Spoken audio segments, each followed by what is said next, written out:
किसान भाइयों एवं व्यापारी भाइयों, जैसा कि हमने आप सभी को रविवार की साप्ताहिक रिपोर्ट में पहले ही बताया था, इस सप्ताह प्याज का बाजार लगभग उसी अनुमान के अनुसार चलता हुआ दिखाई दिया।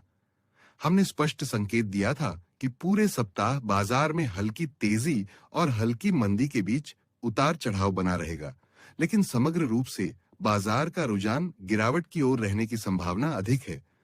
सप्ताह के अंत तक बाजार की चाल बिल्कुल इसी दिशा में दिखाई दी और आज भी बाजार गिरावट के साथ बंद हुआ।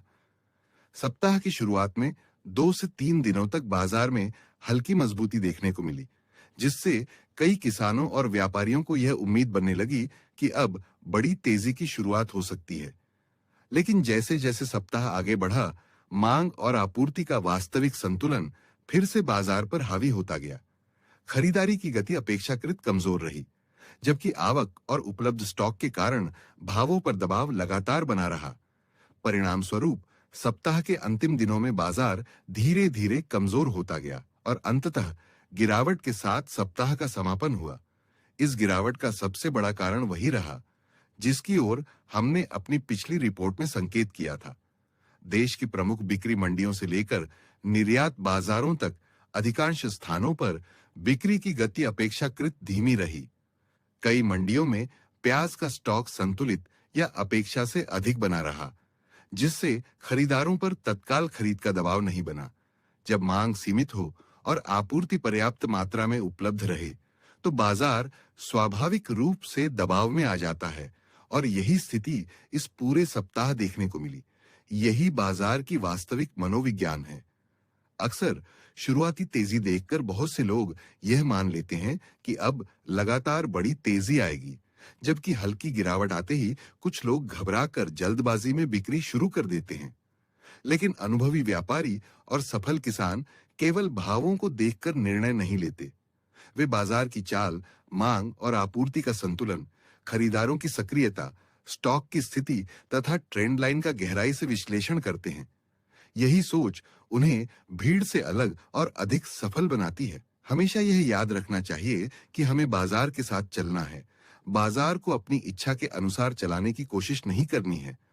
बाजार की दिशा किसी एक व्यक्ति, व्यापारी या अफवाह से नहीं बदलती, बल्कि मांग और आपूर्ति के वास्तविक समीकरण उसे तय करते हैं। यदि हम इन संकेतों को समय रहते समझ लें, तो खरीद, बिक्री और स्टॉक तीनों से जुड़े निर्णय अधिक संतुलित और लाभदायक हो सकते हैं। सही समय पर लिया गया निर्णय ही लंबे समय में बेहतर मुनाफे का आधार बनता है। अब सभी की नजर आने वाले सप्ताह पर रहेगी, क्योंकि वर्तमान ट्रेंड लाइन एक महत्वपूर्ण मोड़ के करीब पहुंचती दिखाई दे रही है।